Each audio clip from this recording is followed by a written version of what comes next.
What if one of the world's richest tech companies had to pay a tax to its rival for every single product it sold? It sounds absurd, but that's exactly the position Apple has been in with its iPhone. Every iPhone you buy sends a few dollars straight to Qualcomm, the chipmaker that owns the fundamental patent rights to 5G technology. In fact, Apple reportedly pays Qualcomm a fixed royalty of roughly $7.50 per iPhone just in licensing fees. And that's on top of buying Qualcomm's chips. In 2019, Apple even shelled out a massive sum of $4.5 billion, largely to cover back pay on these withheld royalties. Why would Apple, a company famed for controlling every aspect of its products, accept this arrangement? The answer is twofold. First, because Qualcomm owns the patents that make cellular networks work, and second, because of one tiny but critical component, the modem chip, that Apple struggled for over a decade to master. This is the story of Apple's multi-billion-dollar struggle with Qualcomm over the iPhone's modem. It's a tale of technology, lawsuits, corporate pride, and an Achilles heel in Apple's otherwise tight grip on its hardware. Despite designing world-class chips for processing, graphics, and AI, Apple still can't make a cellular modem as good as Qualcomm's, and that dependence has cost Apple billions. To understand the engineering challenge, we must look at the iPhone's unique architecture. Unlike most Android smartphones, which integrate the modem directly into the main processor, system on chip, to save space, the iPhone has historically relied on two separate brains. One is the application processor, the A-series chip, which runs your apps and camera. The other is the discrete modem, a specialized chip whose job is to communicate with cellular networks, satellites, and GPS systems. Since the iPhone 14, this chip has even powered the emergency SOS via satellite feature. When you make a call, send a text, or use 5G mobile data, it's the modem that connects your phone to cell towers and the internet. In essence, the modem is your phone's lifeline to the outside world. Unlike Wi-Fi or Bluetooth chips, which mostly handle short-range connections, a cellular modem must handle long-range, high-speed communication across various frequencies and technologies. It speaks the language of 3G, 4G LTE, and 5G, often simultaneously, and switches between them seamlessly as you move. It's also tuned to work with carriers around the globe, from AT&T and Verizon in the US to Vodafone in Europe and Docomo in Japan, each with their own network bands and requirements. In short, the modem is one of the most complex and crucial components in a phone. If it fails, you get dropped calls, slow internet, or no connection at all. No matter how fast your iPhone's processor is, without a reliable modem, you essentially have an expensive iPod. Apple is famous for its vertical integration. The company designs its own processors, CPU/GPU, its device hardware, and the software that runs on them. This tight control allows Apple to optimize performance and maintain high profit margins. Over the years, Apple has systematically brought more chip design in-house: graphics processors, image processors for the camera, custom AI chips, and power management units. However, wireless connectivity has remained a stubborn outlier. Since the first iPhone, Apple has relied on external suppliers for its radios, using Qualcomm for cellular modems and Broadcom for Wi-Fi/Bluetooth chips. While the media focus is often on the cellular modem, Apple has been fighting a two-front war to replace both of these connectivity giants with its own silicon. Why didn't Apple design its own modem from the start? Because doing so is extremely hard, as we're about to find out, and Qualcomm had a virtual lock on the cutting-edge cellular technology. Our story begins with a business model as controversial as it was profitable.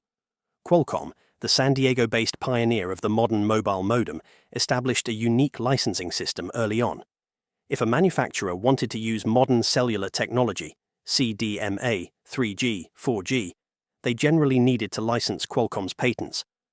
Qualcomm held the rights to fundamental concepts in mobile communications. However, instead of charging a flat fee per chip, Qualcomm's standard model charged a royalty based on the entire price of the phone. For most manufacturers, this was typically around 5% of the device's value, capped at roughly $20 per device. Apple, utilizing its massive scale, had negotiated a different arrangement, a fixed per-unit royalty, revealed in court to be approximately $7.50 per iPhone. Despite this discount, Apple famously derided the practice as double-dipping, effectively a tax on every iPhone sold that they believed should have been included in the chip price or significantly reduced. For years, Apple paid begrudgingly, sending billions to San Diego. While a 2011 agreement offered Apple rebates for exclusively using Qualcomm modems, tensions simmered. By the mid-2010s, Apple began diversifying, introducing Intel modems into the mix. Intel had entered the space by acquiring Infineon's wireless business unit in 2011. By the launch of the iPhone 7, 2016, and iPhone 8/X, 2017, Apple was dual-sourcing chips to reduce leverage. However, Intel's technology lagged. To mask the performance disparity, Apple disabled advanced features on the superior Qualcomm modems so users wouldn't notice the difference between carriers. Qualcomm noticed, and they were not happy. In January 2017, the conflict erupted into open legal warfare. Apple sued Qualcomm, demanding $1 billion in withheld rebates and accusing the chipmaker of abusing its dominance to charge unfair royalties. Apple argued that Qualcomm's no license, no chips policy was illegal and painted the company as a monopolist taxing innovation it didn't create. Qualcomm hit back hard. They filed countersuits claiming patent infringement and alleging that Apple had secretly shared Qualcomm's confidential code with Intel to help improve their inferior modems. The relationship deteriorated rapidly. It became a legal Game of Thrones in the telecom world. The U.S. Federal Trade Commission filed suit, and antitrust regulators in South Korea levied fines. However, Qualcomm's defenses often held. In a major blow to regulators, the EU General Court annulled a €997 million fine against Qualcomm in 2022, and the US case was eventually overturned on appeal. The stakes were enormous: Qualcomm's licensing empire versus Apple's profit margins. Apple's goal was to break Qualcomm's grip, but a massive problem loomed: 5G. By 2018, the next generation of cellular technology was arriving. Rivals like Samsung were preparing 2019 launches, and Apple risked being left behind. Their options were bleak, relying on Qualcomm, with whom they were at war, or Intel, who was struggling to meet performance targets. As 2019 dawned, the court battles came to a head with a trial set for April. Apple faced a critical decision. If they lost the legal fight or failed to secure a viable 5G modem, the iPhone could fall a full generation behind in connectivity. In a dramatic turn, the companies announced a settlement in April 2019, on the very day their trial began. Apple agreed to drop all litigation and make a lump sum payment of approximately $4.5 to $4.7 billion. Crucially, this wasn't just a settlement fee. It was primarily back pay for the royalties Apple had withheld during the 2-year dispute. In exchange, Qualcomm agreed to supply chips again, and the parties signed a 6-year license agreement through 2025. Qualcomm's stock jumped 23% on the news. Apple's reaction was flat. While Apple had secured 5G modems, they had effectively yielded. UBS analysts estimated that Apple would pay roughly $8 to $9 in royalties per iPhone going forward, a solid win for Qualcomm. The tax remained. Why did Apple capitulate? The answer arrived hours later. Intel abruptly quit the 5G smartphone modem business. Intel's CEO later admitted they saw no clear path to profitability without Apple as a client. Apple had known Intel's efforts were faltering. Ultimately, Apple had to make peace because only Qualcomm could supply the chips necessary for the 2020 iPhone 12 launch. The settlement was a multi-billion-dollar life raft. By mid-2019, the status quo was restored. Qualcomm modems powered iPhones, and Apple resumed paying royalties. But Apple wasn't giving up. Behind the scenes, Cupertino was already plotting its next move to finally control this last piece of the puzzle. The ink was barely dry on the Qualcomm settlement when Apple made a bold countermove. In July 2019, Apple announced it would acquire the majority of Intel's smartphone modem business for $1 billion. This wasn't just a patent purchase, it was a wholesale acquisition of infrastructure. Approximately 2,200 Intel employees, engineers who had been developing 4G and 5G modems, joined Apple's ranks. Along with them came a portfolio of roughly 2,200 wireless patents, bringing Apple's total wireless IP portfolio to over 17,000 patents when combined with their existing holdings. Apple's hardware chief, Johnny Srouji, welcomed the team, noting that their expertise would expedite development. The subtext was clear. Apple was gearing up to build its own modem to eventually break free from Qualcomm. It was effectively buying a head start. Many of these engineers had years of experience from Intel and Infineon, the original iPhone modem supplier. Apple's message was implicit but firm. If we can't buy non-Qualcomm modems, we'll build them ourselves by hiring the people who almost got there. From 2019 onward, Apple poured resources into this in-house project. The plan was widely understood. Target the early to mid-2020s for the debut of an Apple 5G chip. Optimism ran high. With Intel's talent and Apple's war chest, industry watchers speculated that Apple could move fast enough to launch a modem by 2022 or 2023. A Reuters report even suggested a 2021 target. The ambition was palpable. Apple wanted to cut Qualcomm out as soon as humanly possible. Apple stayed silent publicly, but clues emerged. By 2020, over 1,000 engineers across San Diego and Europe were working on the project. Rumors coalesced around the 2023 iPhone 15, as the debut device. Even Qualcomm prepared for this reality. In late 2021, Qualcomm told investors it expected to supply only 20% of iPhone modems by 2023, implying Apple's custom chip would cover the other 80%. Qualcomm was effectively preparing for an Apple exit. However, by mid-2022, the reality shifted. Famed analyst Ming-Chi Kuo dropped a bombshell. His supply chain sources indicated that Apple's 5G modem development may have failed to meet deadlines. Instead of the predicted 20% share, Qualcomm would retain 100% of the iPhone 15 business. Apple's grand plan to minimize its rival's role by 2023 had collapsed. What went wrong? While details remain secret, the engineering challenge proved greater than anticipated. Prototype chips likely suffered from issues with power efficiency or performance compared to Qualcomm's Snapdragon series. Apple could not risk releasing a flagship iPhone with inferior connectivity. Recognizing this, Qualcomm CEO Cristiano Amon confidently noted, "They know where to find us," signaling they were ready to fill the void left by Apple's delays. Apple kept the struggle under wraps, but actions spoke loudly. The iPhone 15 launched in 2023 with Qualcomm modems inside, just as previous models had. Behind the scenes, Apple faced a tough reality. With their original licensing deal expiring in 2025 and their own silicon not yet ready, they had to secure a stopgap. This leads us to the question, why has this been so hard? Apple has virtually unlimited money and the world's best silicon engineers. They have designed world-beating chips for Macs and iPhones. So why is a modem different? To understand the delay, we must look at what makes cellular modems uniquely difficult to design. It turns out that a cellular modem is one of the most technically demanding chips in existence, a completely different animal from a processor or graphics chip. The primary challenge is that a modem must navigate the messy analog world of radio signals, not just the orderly digital world of ones and zeros. Designing a modem requires mastering both advanced digital signal processing and high-frequency RF, radio frequency, engineering. A mistake in either domain means the chip simply won't work reliably in the real world. A top-tier smartphone modem today must support an astonishing array of technologies. Legacy 2G and 3G, still vital for voice in many regions. Multiple flavors of 4G LTE, and the complex spectrum of 5G, from sub-6 GHz bands to the ultra-fast millimeter wave frequencies. But the bar has been raised even higher. Modern iPhones now require non-terrestrial network, NTN support for satellite connectivity.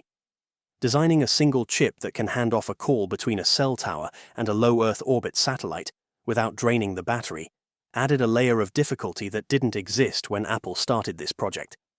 Furthermore, the modem must transmit and receive on these frequencies simultaneously to boost speed, a technique called carrier aggregation. Qualcomm's latest chips can aggregate 6 or more bands at once. Real-world analysis of Apple's C1 chip in the iPhone 16e confirms it handles fewer, typically 3 times aggregation. limiting its peak speeds compared to the competition. Additionally, the C1 lacks support for mmWave, the ultra-fast 5G used in dense US cities, relying entirely on the slower but more reliable sub-6 GHz bands. Another layer of difficulty is power efficiency. Wireless communication is inherently power-hungry. A modem must dynamically ramp energy up to reach distant towers and instantly throttle back to save battery. The algorithms managing this, and the analog circuitry like power amplifiers and filters, must be tuned to perfection. If Apple's design is even slightly less efficient than Qualcomm's, the iPhone runs hotter and dies faster. Interestingly, early reviews of the C1 modem suggest Apple prioritized this efficiency over raw speed, achieving battery life parity despite the slower throughput. Then, there is the logistical nightmare of testing. When Qualcomm builds a modem, it undergoes a global gauntlet, testing in dense urban canyons, rural dead zones, and on highways at high speeds. It must also pass certification with carriers worldwide.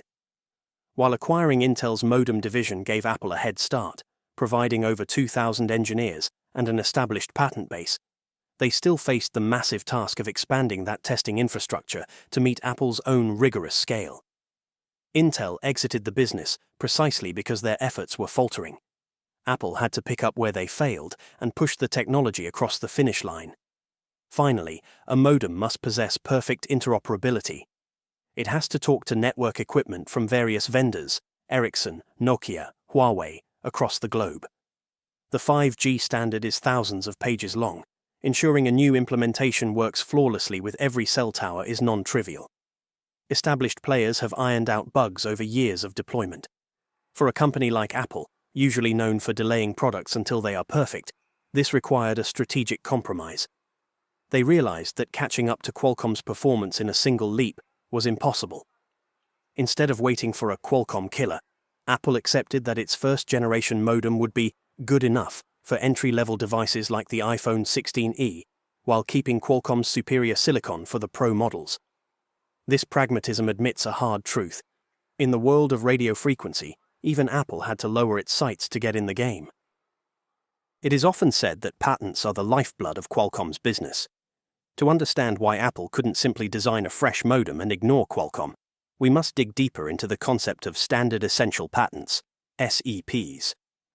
Qualcomm holds a trove of these patents, innovations so fundamental they were incorporated directly into industry standards like 4G LTE and 5G. In theory, SEPs must be licensed on FRAND terms, fair, reasonable, and non-discriminatory, because everyone needs them to build compliant devices. In practice, however, the definition of fair is fuzzy. Qualcomm's historical definition meant high fees and a controversial policy known as no license, no chips.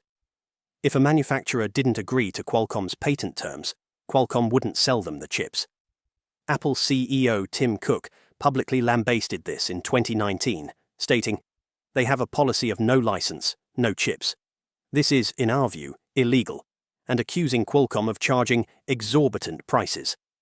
Apple's 2017 lawsuit and cooperation with regulators aimed to shatter this policy. Initially, it seemed to work. In 2019, a US district court ruled against Qualcomm in an FTC antitrust case, labeling their practices anti-competitive. But Qualcomm fought back. By 2020, the antitrust decision was overturned on appeal. In 2021 and 2022, the US Supreme Court declined to hear appeals related to the case, effectively cementing Qualcomm's business model. Regulators in other countries also settled or saw their actions blunted. The net result? Qualcomm's legal fortress held strong. Apple's own legal counterattacks hit similar dead ends. Even after the 2019 settlement, Apple continued trying to invalidate certain Qualcomm patents at the US Patent Trial and Appeal Board, PTAB, hoping to gain leverage for future negotiations. Qualcomm argued that Apple had no right to challenge patents it had already licensed. The courts agreed with Qualcomm. As Reuters reported in 2022, the Supreme Court refused to hear Apple's appeal, upholding lower court rulings that Apple lacked standing to sue. The logic was simple. Because Apple had a valid license, it wasn't currently being injured or sued for infringement. Apple argued this created a catch-22. They were trapped in a license until 2025, and couldn't preemptively clear the legal minefield. The courts dismissed this as too speculative. This created a patent trap. Even now that Apple has designed a working proprietary modem, the Apple C1, it cannot legally use it without addressing Qualcomm's IP. Apple must either license the patents, paying royalties, or design around them, an excruciatingly difficult task given how broad cellular patents are. The 2019 license originally provided a 6-year truce, expiring in April 2025. If Apple had let that license expire while launching its own modem, Qualcomm could have marched into court seeking injunctions to ban iPhone sales. To avoid this scenario, Apple exercised its option to extend the patent license through March 2027. This extension was a strategic necessity. It allows Apple to ship its first generation of in-house modems in the iPhone 16e and Air under the legal umbrella of the existing deal. Apple is effectively paying for safe passage. The company faces a dual challenge. It must engineer a working modem and pay its rival for the privilege of using it, at least until the license expires in 2027. By 2023, Apple's secret modem project was an open secret, as was the fact that it wasn't ready. Facing reality, Apple made a pragmatic choice to avoid disrupting the iPhone. The definitive surrender arrived in September 2023, when Qualcomm announced a new agreement to supply Snapdragon 5G modem RF systems for smartphone launches through 2026.